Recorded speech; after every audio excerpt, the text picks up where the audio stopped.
तेव्हा एक नाम येतात असं होतं. अनंत जन्माचं तप असल्यानंतर गुरुच्या मुखातून तुम्हाला काय येतं?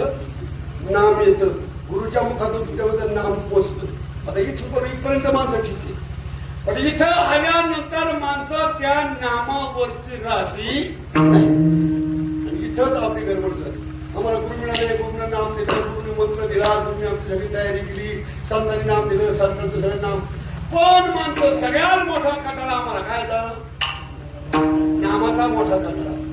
कीर्तनात बसली ना, विठ्ठल विठ्ठल म्हणते नाही म्हणत, काय नाही म्हणत. इथं येऊन सगळं तोंडाला ते गप्प असणार म्हणजे. मी एका गेलो होतो घरात चहा प्यायला, तर तुम्ही नाचो आला पाय पडला, पाय पडला बारी पडला आलं म्हण, हे बाबाच्या पाय बाबाच्या पाय बाबाच्या पाय पड. मी म्हणा मान मान रामकृष्णाने म्हण, रामकृष्णाने म्हण, मान रामकृष्णाने म्हण. त्याला म्हण आता आईने काय म्हणा पाहिजे? बाळा रामकृष्णाने म्हणतात. आता तसं नाही म्हणत, आता म्हणत हे बाबा काय म्हणतात ते म्हण, हे बाबा काय म्हणतात ते काय एवढं पापी. देवाचं नाव सुद्धा येत बाबा काय म्हणतात ते म्हण. अरे तू म्हण ना, तू म्हणत म्हणत तू म्हणशील रामकृष्ण, पण नाही येत महाराज. देवाचं मुखात नाम यायला सुद्धा पुण्य असावं. किती पुण्याने गावात म्हणतो आम्ही, अरे विठ्ठल सगळं त्यासाठी मला कसं आहे, मला माझ्या जीवनामध्ये नाम मिळालं आणि त्या नामाचा परिणाम, त्या नामावरती माझं प्रेम राहिलं. सगळ्यात मोठं संचित नाम मिळणं आलं, नामावरती प्रेम राहणं आलं, नामावरती विश्वास बसणं आलं. महाराज गुरुच्या मुखातून काही येऊ द्या, त्याच्या मुखातून कोणतं वाक्य निघू द्या, साधं वाक्य निघू द्या, हा साधं वाक्य निघू द्या, ते जरी पकडलं तुमचं कल्याण. ते वेद मंत्र असतात. तुला म्हणता माझ्या गुरुनं मला नाम दिलं, मंत्र रामकृष्ण हरी म्हण. इतका मी प्रेमाने गायला लागलो, काय सांगू तुम्हाला. राहिलीश प्रीत प्रेमाने गायनं, प्रीतीनं गायलं. त्यामुळं कारण ज्या लोकांना भल्या लोकांना देवाचं नाम मुखात येत नाही, तिथं माझी वाचात ते नाम विसरत नाही. याचा अर्थ माझं संचित चांगलं असलं पाहिजे. चांगला संचित आणलं असल्याशिवाय भगवंताचं नाम मुखामध्ये बसत नाही. अनंत जन्माचे सुकृत पदरी त्याच्या मुखी हरी पाहिजे. त्याचं सारखं नाम अशीच लागलं पाहिजे, सारखं नाम चिंतन घडलं पाहिजे, सारखं नाम साधन घेऊन घडलं पाहिजे. महाराज मी तसं नाही केलं. मी इतकं भजन केलं, इतकं भजन केलं, इतकं भजन केलं, इतकं भजन केलं. माझी मदत हवी अनावर वाचा, माझी मदत अनावर वाचा.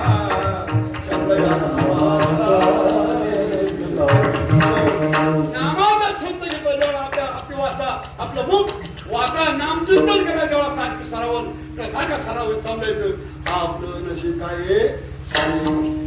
तुकाराम महाराज तुम्ही स्वतःला सांगणं म्हणून घेता, लोकांनी म्हणलं पाहिजे ना. सांगा आपल्याला चांगलं आपण म्हणावा का लोकांनी म्हणा.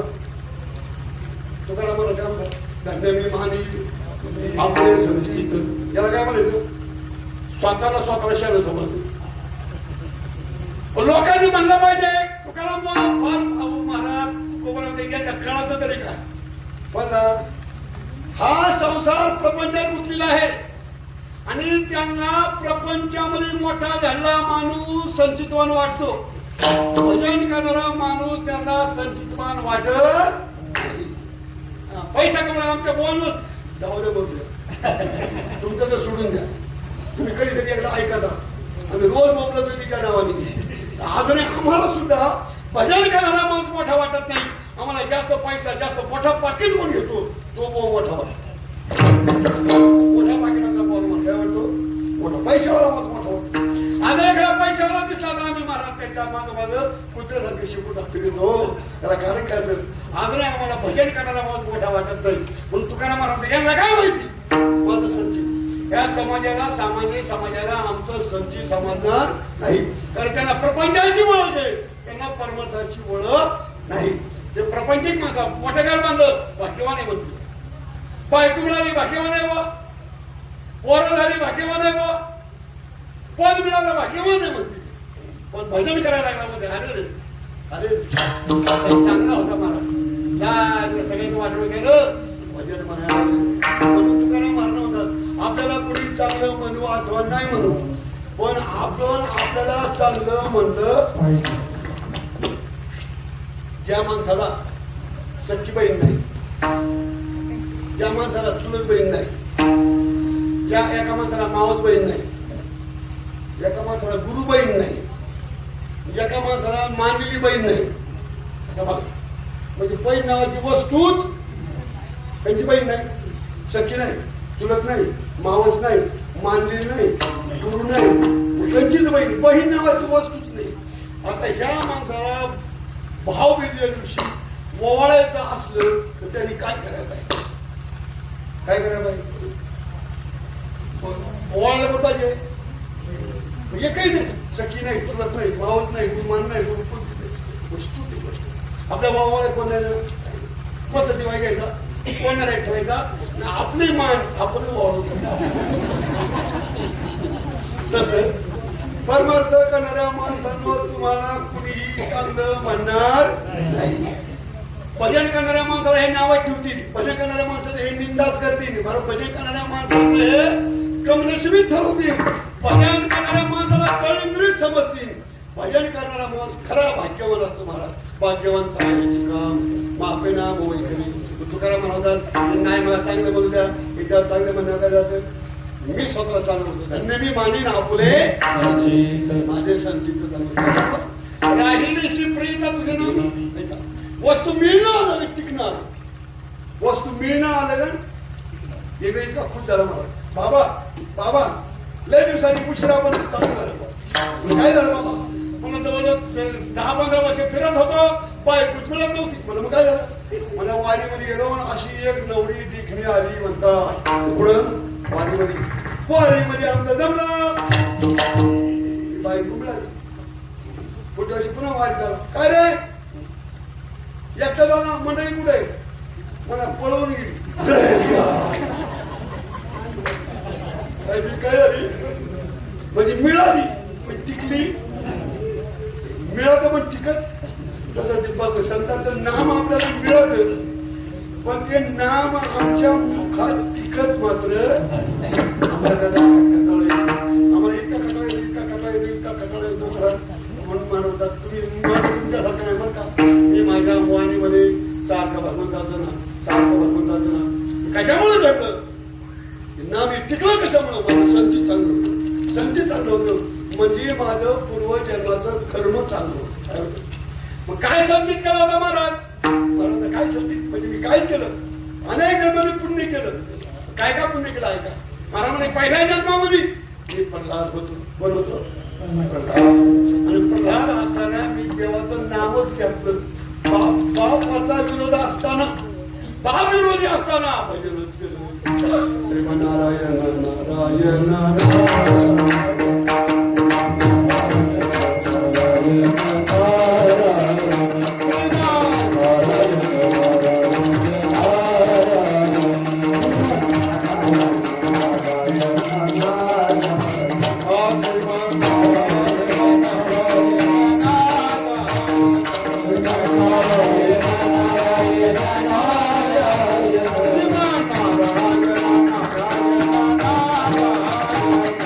Bye.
सोडलं जरा प्रीत म्हणतात लागली शप्रीत तुझे वस्तू अशी गेलो तरी झालं पण सोडणार.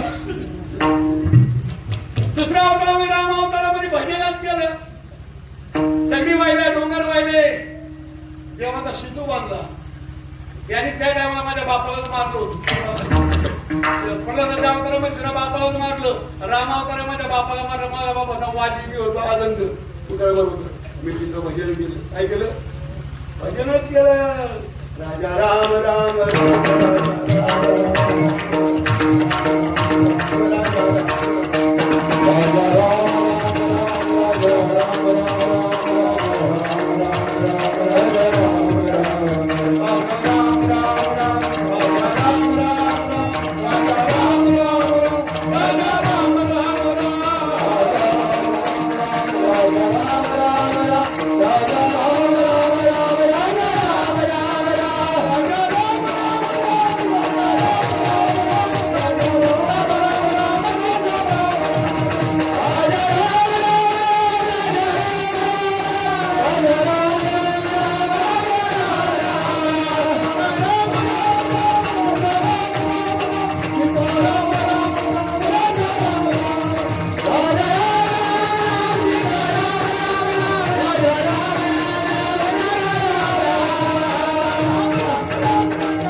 झाडाचा पाला खाला पीक पाणी त्यांचं देवाचं भजन आपण करतो भजन. पण आपली भजन बाकी लोक पाहून असतं त्याला काही आमचं तसंच आहे.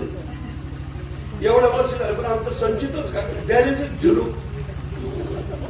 कीर्तन झालं का लगेच लगेच बाकी लगेच नारळ अगं कीर्तन लगेच हिसाब कसा होतो. दोन गेली खाली राहिले विष्णू 36 वर्ष कीर्तन केली पण काय राहिले खाली साईडच बंद होत. म्हणजे भजनच केलं नाम कृष्ण अवतारामध्ये उद्धव झालं भजनच केलं. श्री राधे श्री राधे राधे राधे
माणसांच्या दिवस चांगले येतात पुढे. मला सांगा टेन्शन वाल्याला माणसाला टेन्शन आहे का काही? टेन्शन म्हणजे काय? सर्व्हिस केली ना त्यांनी, सर्व्हिस केली, सेवा दिली, इनामदारीने सेवा केली म्हणून तिला सेवेचा मोबाईलला त्याला काय मिळते? त्या विचार का बा तुमची काय मजा आहे, कशा मजा आहे? दर महिन्याला ती येतात. तुमचं काय नाही हरे म्हणजे आम्ही काम केल्याशिवाय मला भेटतच मागचा आमचा संचय चांगला आहे, आमचं संचित चांगलं आहे. संचित चांगलं आम्ही अनेक जन्म परमार्थ केला, त्याचं तयार काय झालं संचित. त्या संचिताने मग काय केलं, पुन्हा ह्या जन्मामध्ये हा परमात्मा पांडुरंग विचार उभा राहिल्यानंतर, विठोबा रखमाई पण उभा राहिल्यानंतर या अवतारात आम्ही त्याचं नाव घेतो. तुमच्यासारखा घेत नाही, त्या सत्याचं त्या सत्याला असं घेत नाही. आपण देवाचं भजन करतो पण ह्या सत्याचं त्या सत्याला. पुन्हा मध्ये देवाचा आपला संबंध बिलकुल येत नाही. त्याचा काय आता माझं काय दाखवून ठेवली का पुढच्या वर्षी त्याला उदय लागत नाही का, अशी आम्ही बाहेर काढतच नाही. मला तसं नाही. आम्ही एक क्षण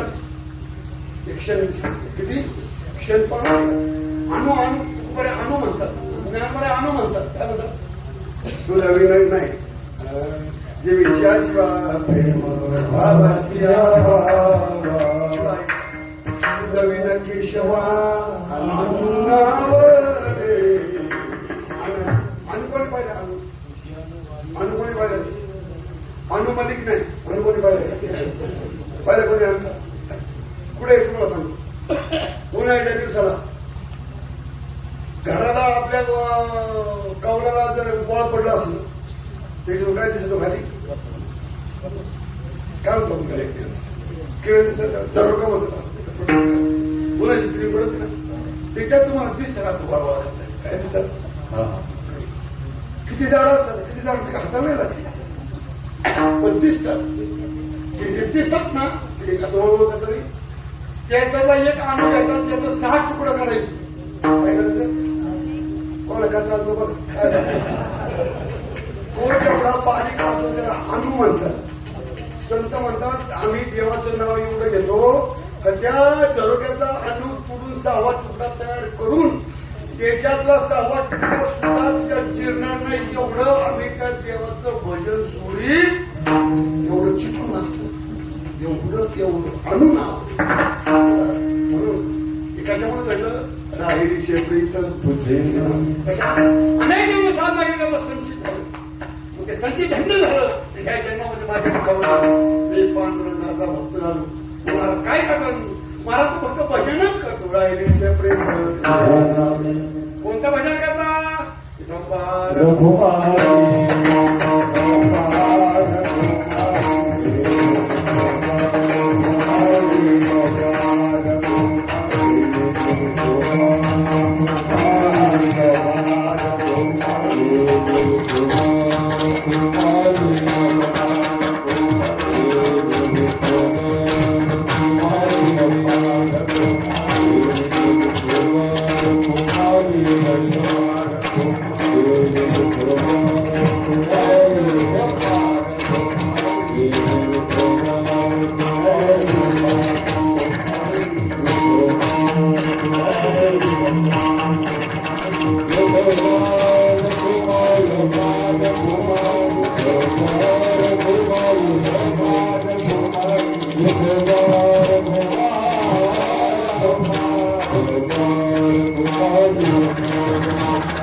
तसं पाहिलं तर लोकांनी सुद्धा तुकोबाला धन्य म्हटलं नाही.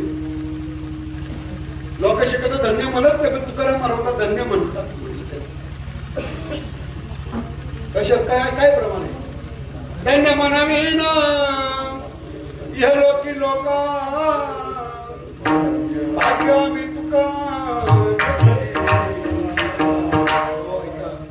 जी माणसं मोठी झाली महाराज फक्त नामानेच मोठी झाली कशाने धन्य मी मामी आपली संचित राहिली शपरी तुझे नामी महाराज धन्य झालो कशाहून ठरवायचं ऐका ऐका जगाला खाणारा काळ आता तू काळा ही माझी बाही हे माझा हात आता त्या काळाच्या तडक्यात सापडणार नाही अभोगाच्या दुसऱ्याकडे मी सांगतो धन्य झालं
असं कसं स्वतःला मोठं म्हणून घेतात तुम्ही बरं ऐका त्याला कौमुंतिक न्याय म्हणतात काही म्हणून थोडं नाव घेतलं तरी काळ घेतो सतत नाम घेणारा काळ काय करेल काय झालं आजमिळे ना आजमिळ पहिला बाबा नव्हता विजयला गेला एक नग्न स्त्री पाहिजे एक नग्न पुरुष पाहिला त्याची बुद्धी बिघाडली त्याच्यानंतर तो आचरण चुकला सगळं बिघाडलं नंतर तो चोऱ्या करवायला मारे करवायला मांस भक्षण करवायला दारू केलं सगळ्याच गोष्टी केल्या नंतर वेशा ठेवली काय ठेवली वेशा ठेवल्यानंतर महाराज संतांची कृपा झाली संत त्यांच्या घरी पाहुणे आले मोठी कथा तुम्हाला सांगायचा भागवत ऐकल्या असेल आणि देवाने जेवढं सांगितलं पोराचं नाव काय ठेवू नारायण आता नारायण ठेवू म्हटल्यानंतर ठेवलं तेव्हा 88 वर्षाचं वय झालं आणि म्हातारा आजारी पडलं शेवटच्या घटका मोजायला शेवटच्या घटका मोजता तेवढ्यामध्ये त्याच्या पोरचं नाव होतं नारायण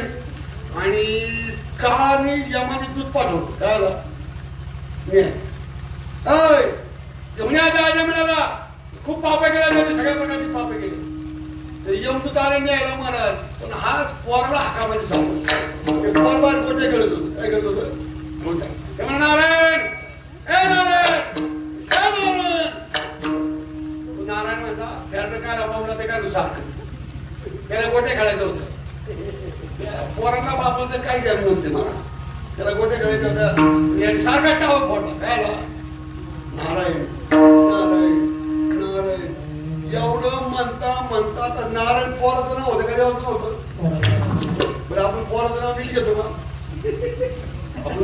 देवाचं नाव घेतो का आमची चुकी होती पोराचा पांडुरंग पण ती कवा बोलली नाही हे मेले लांड्या का तुम्हाला हा देवाचं नाव ठुला करून वाक्य तिकडे म्हणतात म्हणजे नारायण नारायण नारायण नारायण नारायण नारायण किती वेळा म्हणतात पोराचं नाव नाही म्हटलं तरी त्या यमाच्या दूतानं त्याला हात लावायची ताकद झाली नाव कोणतं होतं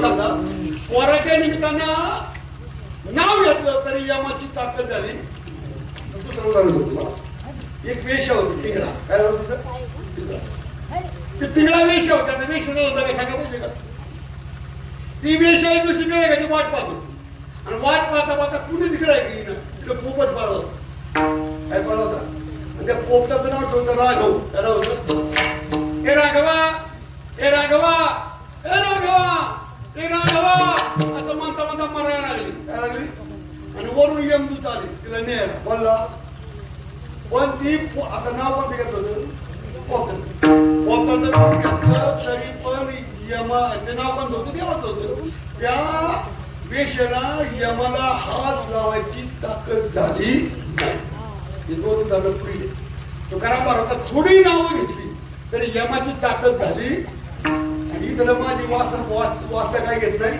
विसावाच घेत नाही माझी वाचा थांबतच नाही माझी वाचा नाम येतं तिला छंदच लागलाय मग सांगा ना काय काय ताकद आहे कोणाची काळाची जगाला तो खात असेल पण म्हणजे भजन करणाऱ्या माणसाला काळ काय करणार मला लोक म्हणजे काळ हो काय जगा काळ खाय आम्ही माथा दिला मला ठीक आहे आम्ही काळाला घाबरत नाही का आम्ही यमाला घाबरत नाही तुम्ही घाबरता असाल धन्य झालो आता याशी संदेह नाही आता न खाता का भजन दम झाली का नाही बदलायची महाराज नाही दम झाली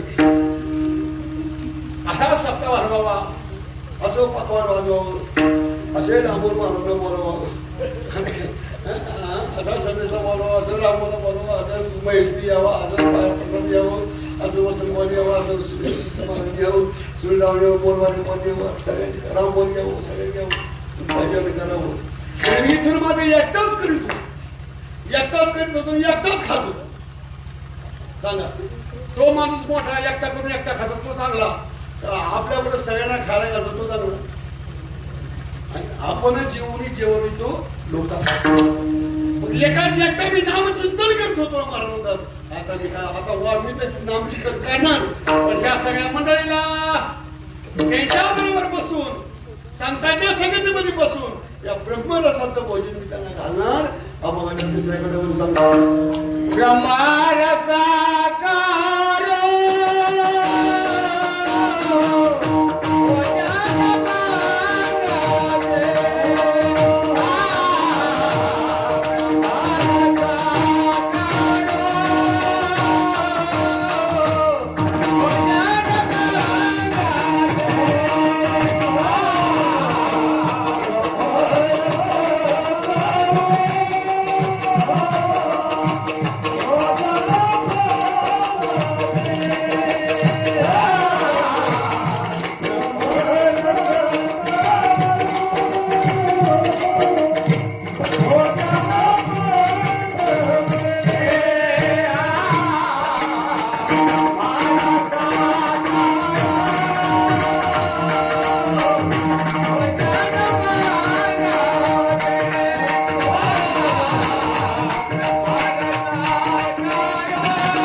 Bye.